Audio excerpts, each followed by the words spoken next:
नमस्कार और सखी न्यूज नेटवर्क और आप सभी का स्वागत है। 136 दिन लंबी भारत जोड़ो यात्रा के समापन के अवसर पर कांग्रेस नेता राहुल गांधी ने कहा कि उनकी यात्रा का मकसद भारत के उदार और धर्मनिरपेक्ष मूल्यों को बचाना है। उन्होंने दावा किया कि देश के उदार और धर्मनिरपेक्ष मूल्यों को बीजेपी और आरएसएस के हमले का सामना करना पड़ रहा है। श्रीनगर में भारी हिमपात के बीच एक रैली को संबोधित करते हुए राहुल गांधी ने कहा कि मैंने यह यात्रा अपने लिए या कांग्रेस के लिए नहीं बल्कि देश के लोगों के लिए की है। उन्होंने कहा कि हमारा मकसद उस विचारधारा के खिलाफ खड़ा होना है जो इस देश की नींव को ही नष्ट कर देना चाहती है। आप आज यहां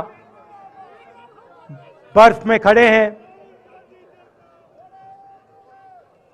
मगर आप में से किसी को सर्दी नहीं लग रही है। आप बारिश में खड़े हुए, कोई भीगा नहीं। गर्मी में आपको गर्मी नहीं लगी, सर्दी में आपको सर्दी नहीं लग रही है, क्योंकि देश की शक्ति आपके साथ है।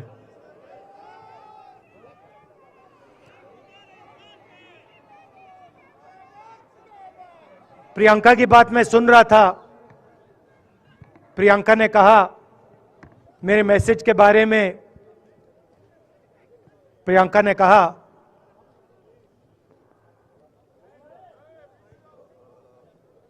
नॉर्मली होता नहीं है, मगर मेरे आंख में आंसू आए।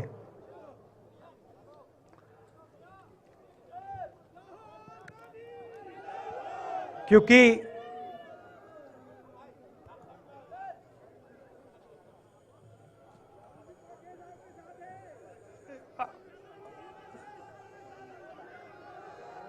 मैं कन्याकुमारी से चला, शुरुआत की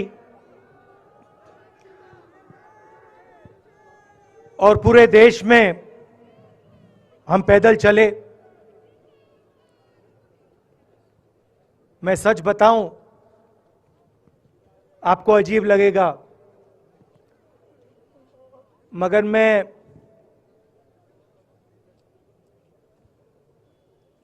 बहुत सालों के लिए हर रोज 8-10 किलोमीटर दौड़ता हूं। तो मैंने सोचा था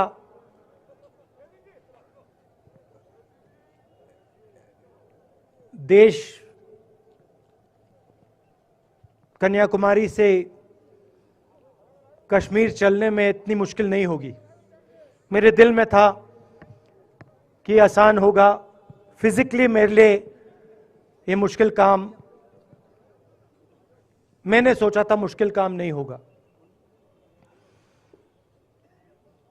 शायद मैं काफी वर्जिश करता हूं, थोड़ा सा अहंकार आ गया, जैसे आ जाता है।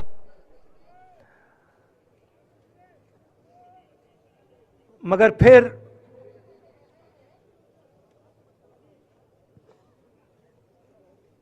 बात बदल गई। जब मैं छोटा था,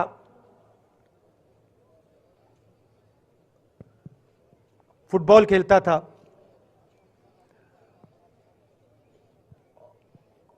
और कॉलेज में जब मैं फुटबॉल खेल रहा था, एक बार मुझे बहुत जोरों से घुटने में इंजरी हुई थी।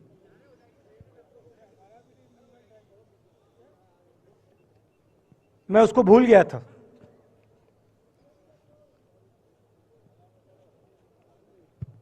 घुटने में दर्द नहीं होता था, भूल गया था उसको।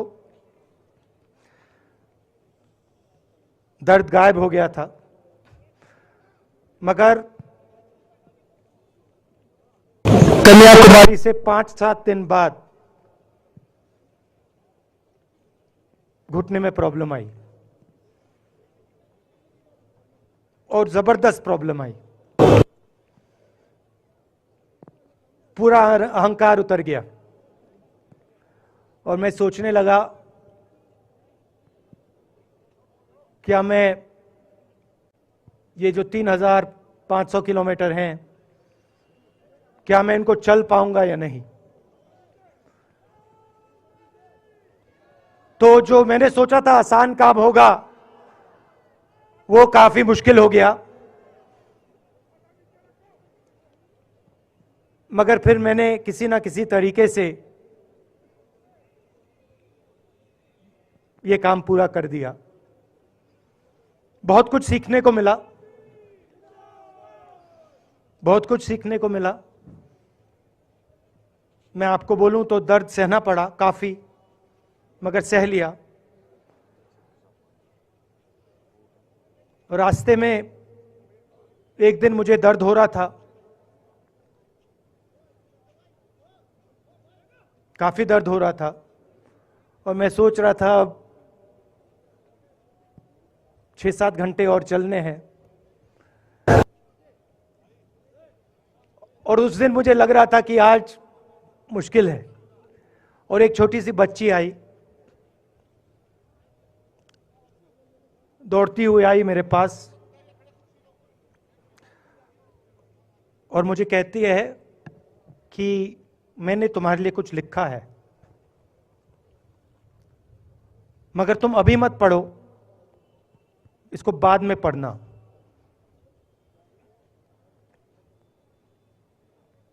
और फिर वो मुझे गले लग के भाग गई। फिर मैंने सोचा अब पढ़ता हूं क्या लिखा है।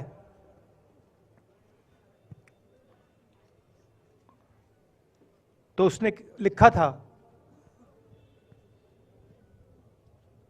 कि मुझे दिख रहा है कि आपके घुटने में दर्द है, क्योंकि आप जब उस पैर पे वजन डालते हो तो आपके चेहरे पे दिखता है कि दर्द है। मगर मैं आपको बताना चाहती हूं कि मैं आपके साथ कन्याकुमारी नहीं चल सकती हूं, क्योंकि मेरे माता पिता नहीं चलने दे रहे हैं, मगर मैं दिल में आपके साथ, आपके साइड में चल रही हूं, क्योंकि मैं जानती हूं कि आप अपने लिए नहीं चल रहे हो, आप मेरे लिए चल रहे हो, और आप मेरे भविष्य के लिए चल रहे हो।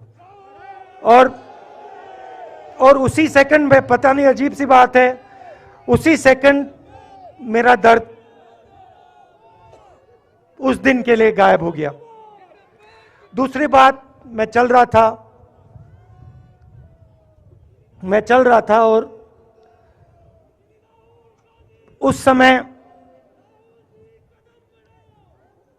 उसी समय वहां पे थोड़ी सर्दी बढ़ रही थी। सुबह का समय था और 4 बच्चे आए।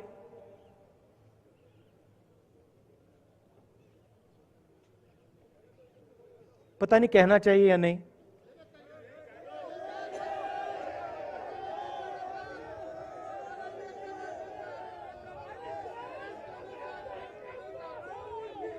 तो कह देता हूं। छोटे से बच्चे थे, भिखारी थे, भीख मांगते थे, और मेरे पास आए। कपड़े नहीं थे, मैंने देखा, शायद मजदूरी भी करते थे तो थोड़ी मट्टी थी उन पे। खैर, मैं ये चीजें देखता नहीं हूं, तो मैं उनके साथ गले लगा, घुटनों पे गया, ऐसे उनको पकड़ा मैंने, क्योंकि मैं उनकी लेवल पे रहना चाहता था। और फिर, नहीं सुनिए, मैं ये बात कहना नहीं चाह रहा था, मगर कह दूंगा। तो उनको ठंड लग रही थी, वो कांप रहे थे, शायद उनको खाना नहीं मिला था, छोटे बच्चे मजदूरी कर रहे थे।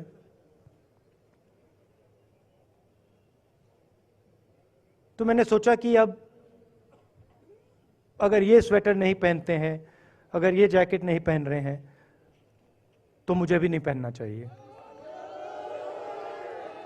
मगर मैं झिझका क्यों आपको बताना चाहता हूं, मैं झिझका क्यों आपको बताना चाहता हूं। जब मैंने ये खत्म किया, मैं चल रहा था, तो हमारे साथ एक व्यक्ति थे, उन्होंने मुझे मेरे कान में बोला, राहुल जी ये बच्चे गंदे हैं, इनके पास आपको ऐसे जाना नहीं चाहिए। तो मैंने उनसे कहा, वो आपसे और मुझसे दोनों से साफ हैं।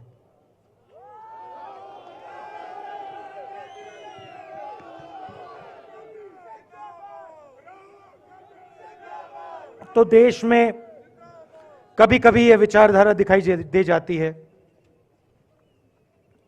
दूसरी बात आपको बता देता हूं, शायद लोगों को अच्छी ना लगे। जब मैं चल रहा था, आपने देखा होगा कि बहुत सारी महिलाएं रो रही थी। आपने देखा? आपको मालूम है क्यों रो रही थी? नहीं, उसमें से बहुत सारी महिलाएं इमोशनल थी, मुझसे मिलकर रो रही थी। मगर उसमें बहुत सारी ऐसी भी महिलाएं थी जिन्होंने मुझे बोला कि उनके साथ बलात्कार हुआ है, उनको किसी ने मोलेस्ट किया है, उनके किसी रिश्तेदार ने उनको मोलेस्ट किया है। और जब मैं उनसे बोलता था, बहन मैं पुलिस को बताऊं, तो मुझे कहती थी, राहुल जी पुलिस को मत बताइए, हम चाहते हैं कि आपको ये बात मालूम हो, मगर पुलिस को मत बताइए, हमारा और भी नुकसान हो जाएगा। तो ये हमारी देश की सच्चाई है। ऐसी बहुत सारी और मैं कहानियां आपको बता सकता हूं।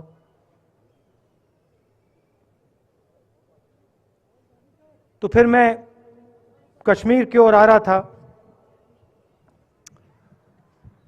और मैं सोच रहा था कि इसी रास्ते पे मैं नीचे से ऊपर जा रहा हूं। मैं सोच रहा था कि इसी रास्ते से सालों पहले मेरे रिश्तेदार नीचे से ऊपर आए, सॉरी ऊपर से नीचे आए, कश्मीर से इलाहाबाद गंगा की ओर गए। और मुझे ऐसा लग रहा था कि मैं वापस अपने घर जा रहा हूं।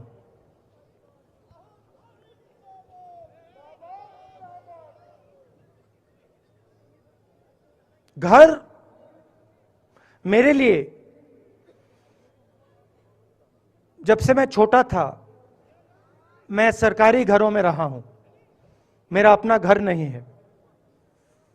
तो मेरे लिए घर, जिसको जो स्ट्रक्चर होता है, उसको मैंने कभी घर नहीं माना।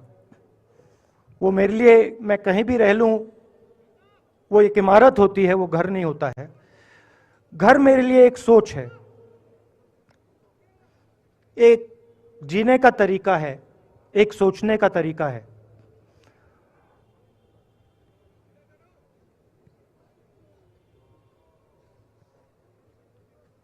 और यहां पे जिस चीज को आप कश्मीरियत कहते हो, उसको मैं अपना घर मानता हूं। अब ये कश्मीरियत है क्या? ये जो शिव जी की सोच है एक तरफ, और थोड़ी सी गहराई में जाएंगे तो उसको शून्यता कहा जा सकता है। अपने आप पर, अपने अहंकार पर, अपने विचारों पर आक्रमण करना। और दूसरी तरफ इस्लाम में, जिसको शून्यता यहां कहा जाता है, वहां फना कहा जाता है। सोच वही है। इस्लाम में फना का मतलब अपने ऊपर आक्रमण, अपनी सोच पर आक्रमण, जो हम अपना किला बना देते हैं कि मैं ये हूं, मेरे पास ये है, मेरे पास ये ज्ञान है, मेरे पास ये घर है, उसी किले पर आक्रमण करना, वही है शून्यता, वही है फना। और इस धरती पे ये दो जो विचारधाराएं हैं,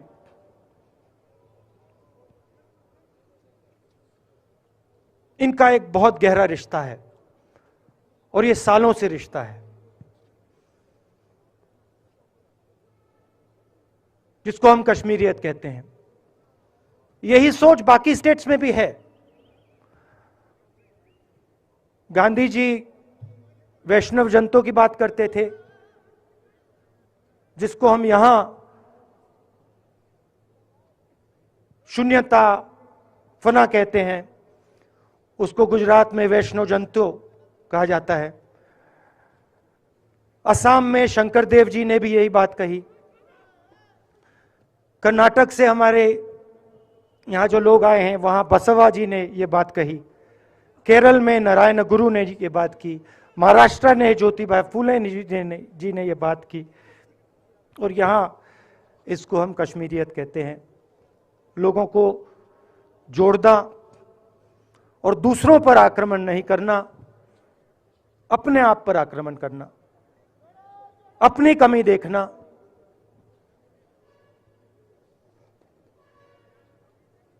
मैंने आपको कहा कि मेरा परिवार कश्मीर से गंगा की ओर गया था। इलाहाबाद संगम के बिल्कुल किनारे वहां पास में हमारा घर है।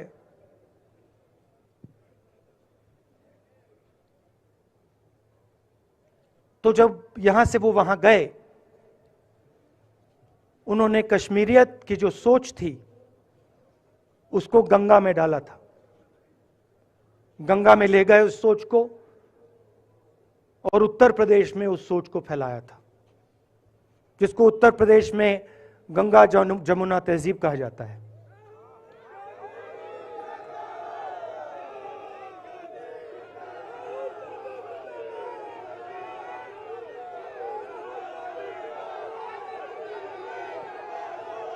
तो उन्होंने, मेरे परिवार ने छोटा सा काम, कोई बड़ा काम नहीं किया। जो आपने उनको सिखाया, जो जम्मू कश्मीर के लोगों ने उनको सिखाया, लद्दाख के लोगों ने सिखाया, क्योंकि उसमें बौद्ध धर्म भी है, उनके पास भी वही सोच, शून्यता की सोच उधर भी है। वो उसको ले गए और उस विचारधारा को, सोच को गंगा में उन्होंने रखा। तो मैं ये सोच रहा था, जब यहां आ रहा था, पैदल चल रहा था, और मुझे सिक्योरिटी वालों ने कहा था कि देखिए, आप पूरे हिंदुस्तान में चल सकते हो, जम्मू में भी चल सकते हो, मगर आखिरी जो 4 दिन हैं कश्मीर में, आपको गाड़ी से जाना चाहिए।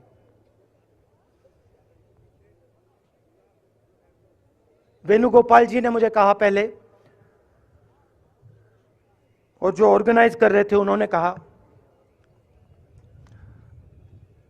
3-4 दिन पहले एडमिनिस्ट्रेशन ने कहा कि देखिए, शायद डराने के लिए, कि देखिए अगर आप पैदल चलेंगे तो आपके ऊपर ग्रेनेड फेंका जाएगा।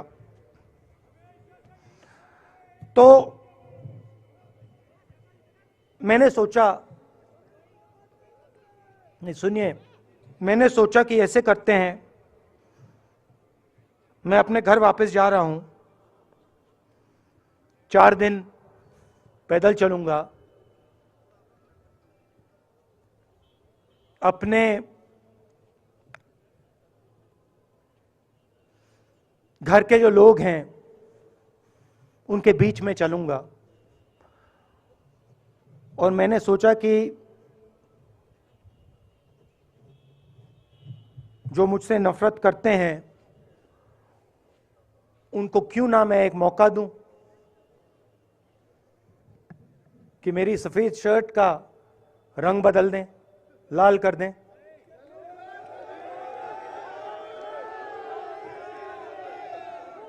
क्योंकि मेरे परिवार ने मुझे सिखाया है, गांधी जी ने मुझे सिखाया है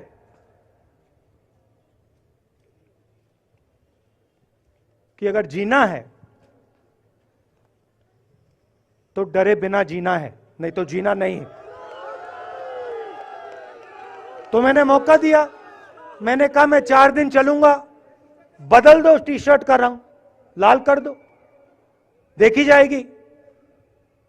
मगर जो मैंने सोचा था वही हुआ। जम्मू कश्मीर के लोगों ने मुझे हैंड ग्रेनेड नहीं दिया, अपने दिल खोलकर प्यार दिया, गले लगे।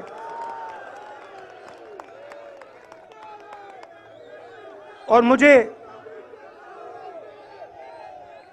बहुत खुशी हुई कि उन सब ने मुझे अपना माना और प्यार से, बच्चों ने, बुजुर्गों ने आंसुओं से मेरा यहां स्वागत किया।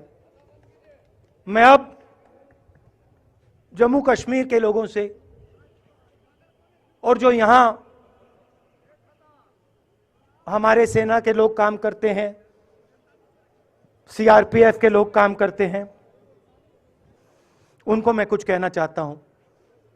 सबको, जम्मू कश्मीर के युवाओं को, बच्चों को, माताओं को,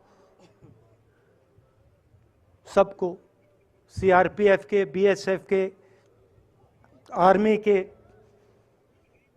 जवानों को, उनके परिवारों को, उनके बच्चों को मैं कहना चाहता हूं, देखिए, मैं हिंसा को समझता हूं, मैंने हिंसा सही है, देखी है। जो हिंसा नहीं सहता है, जिसने हिंसा नहीं देखी है, उसे यह बात समझ नहीं आएगी।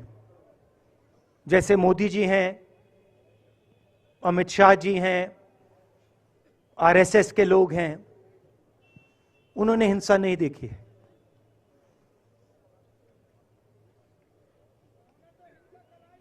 डरते हैं, नहीं डरते हैं, देखिए डरते हैं। यहां पे हम 4 दिन पैदल चले, मैं आपको गारंटी देके कह सकता हूं कि बीजेपी का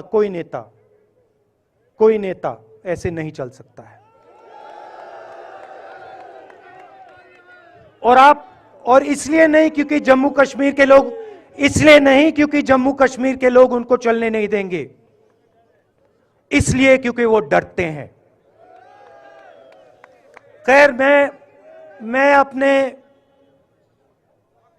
जम्मू कश्मीर के लोगों को, युवाओं को, बुजुर्गों को और आर्मी के लोगों को, सीआरपीएफ, बीएसएफ लोगों को थोड़ा सा बताना चाहता हूं। देखिए,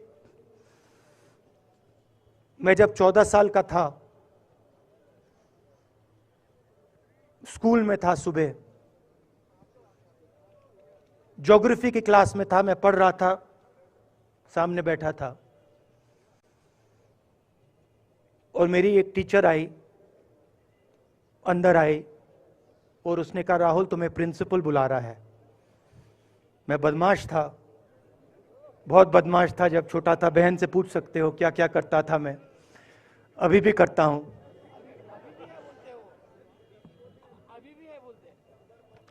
मैंने सोचा प्रिंसिपल बुला रहा है, मैंने कुछ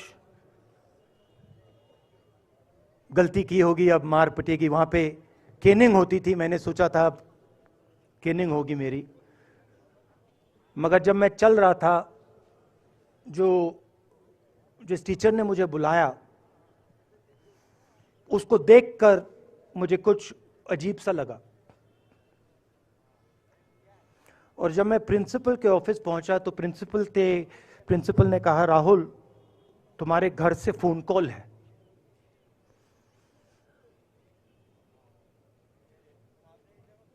और जब मैंने उसके शब्द सुने मुझे पता लग गया कुछ गलत हो गया है।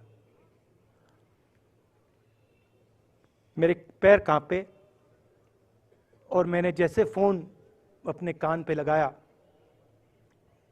तो मेरे मां के साथ एक औरत काम करती है, वो चिल्ला रही थी, राहुल दादी को गोली मार दी, दादी को गोली मार दी, दादी को गोली मार दी। 14 साल का था।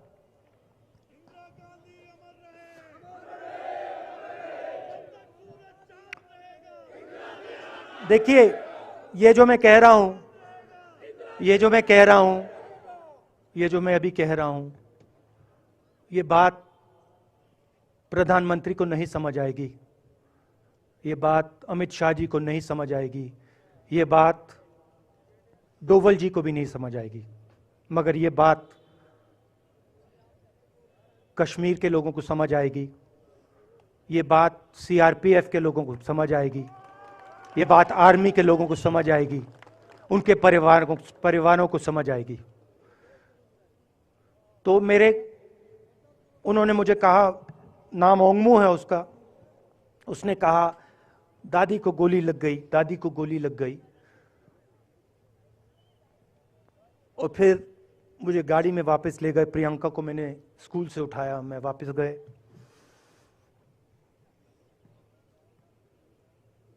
और फिर मैंने वो जगह देखी जहां मेरी दादी का खून था।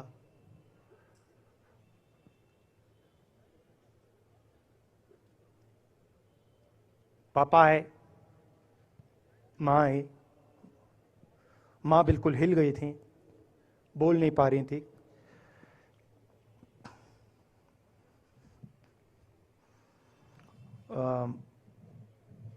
हाँ,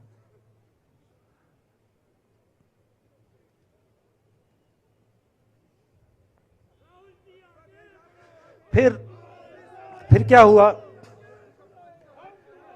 तो जो हम लोग हैं जिन्होंने हिंसा देखी है,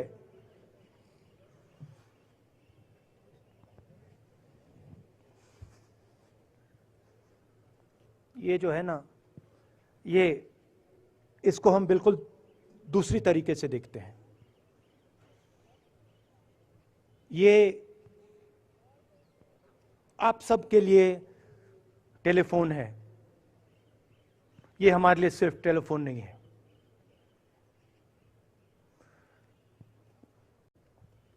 उसके बाद 6-7 साल बाद मैं अमेरिका में था और फिर से टेलीफोन आया। 21 में टेलीफोन आया। जैसे बहुत सारे, जैसे जो पुलवामा में हमारे सैनिक मरे थे, उनके घर टेलीफोन आया होगा।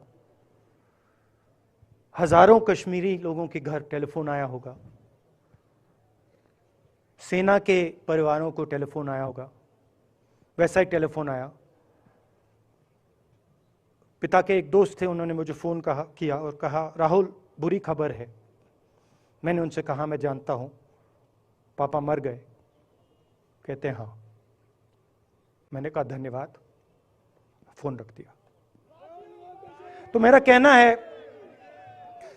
कहना है जो हिंसा करवाता है, जैसे मोदी जी हैं, अमित शाह जी हैं, अजीत डोवल जी हैं, आरएसएस के लोग हैं, वो इस बात को समझ नहीं सकते हैं, वो दर्द को समझ नहीं सकते हैं। हम समझ सकते हैं। पुलवामा के जो सैनिक थे, उनके बच्चों के दिल में क्या हुआ मैं जानता हूं। मेरे दिल में वही हुआ है जो यहां पे कश्मीर में लोग मरते हैं, उनके दिल में क्या होता है। जब फोन कॉल आता है क्या लगता है वो मैं समझता हूं, मेरी बहन समझती है। तो कल किसी जर्नलिस्ट ने मुझसे पूछा यात्रा का क्या लक्ष्य है।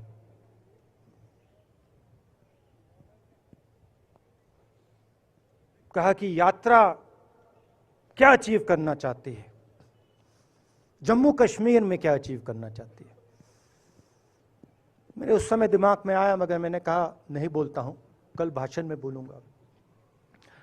यात्रा का लक्ष्य है कि ये जो फोन कॉल हैं, चाहे ये आर्मी के हों, चाहे सीआरपीएफ के हों, चाहे ये कश्मीर के लोगों के हो, ये फोन कॉल बंद हो जाए।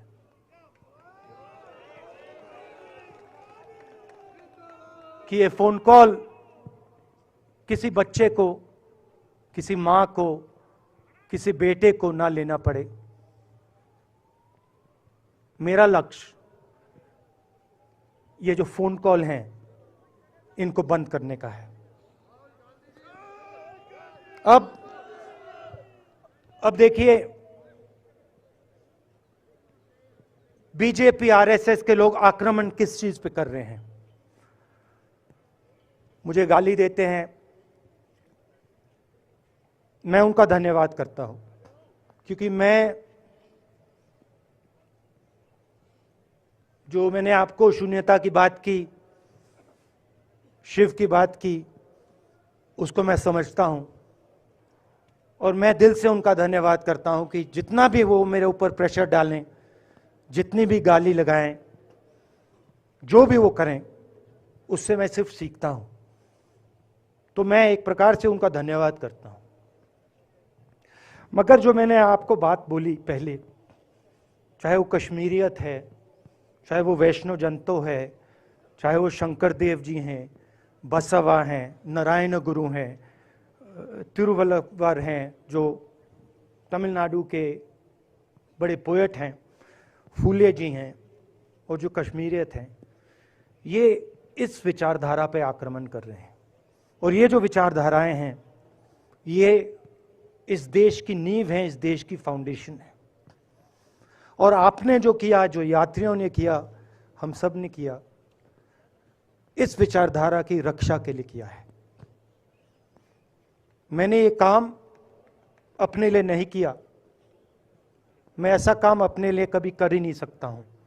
मैंने ये काम हमारे कांग्रेसी मित्रों को ये अच्छा ना लगे, मगर मैंने ये काम कांग्रेस पार्टी के लिए भी नहीं किया है।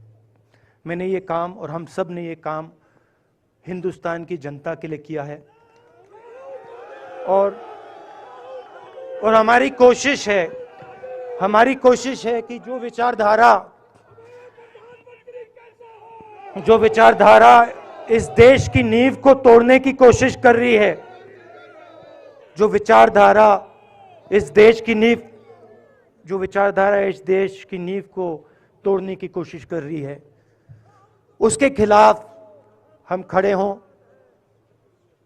मिलकर खड़े हों, नफरत से नहीं, क्योंकि वो हमारा तरीका नहीं है, मोहब्बत से खड़े हों। मैं जानता हूं कि अगर हम मोहब्बत से खड़े होंगे, प्यार से बात रखेंगे,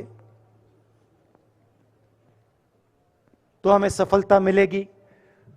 और उनकी जो विचारधारा है, उसको हम सिर्फ हराएंगे नहीं, मगर उस विचारधारा को हम उनके दिलों से निकाल देंगे।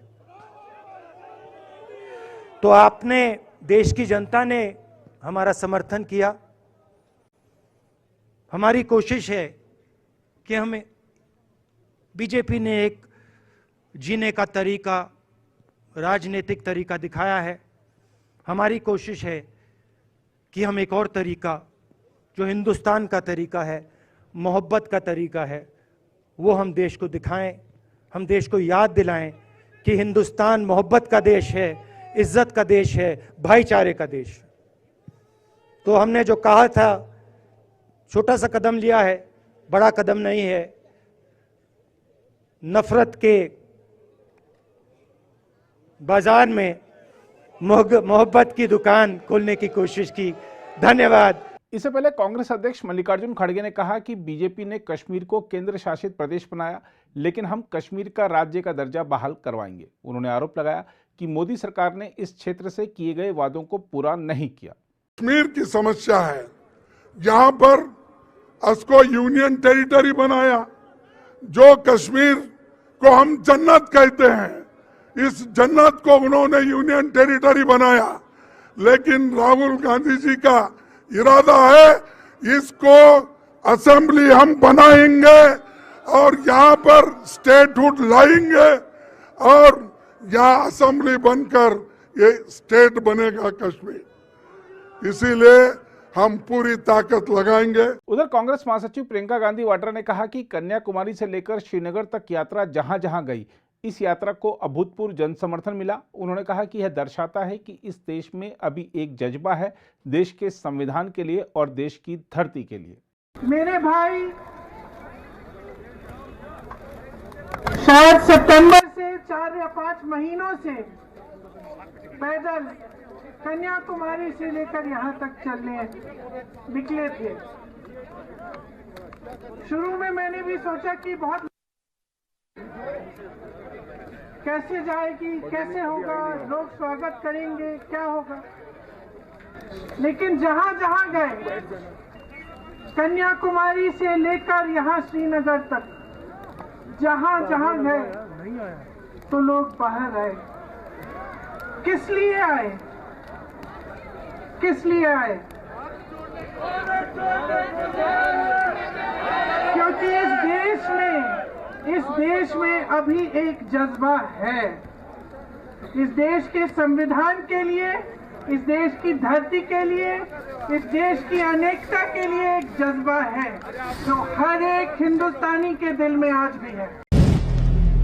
अगर आप भी लेना चाहते हैं देश दुनिया की तमाम जानकारी तो आज ही सब्सक्राइब करें हमारे चैनल को। साथ ही नीचे दिए बेल आइकन को जरूर दबाएं ताकि हर अपडेट आप तक पहुंच सके।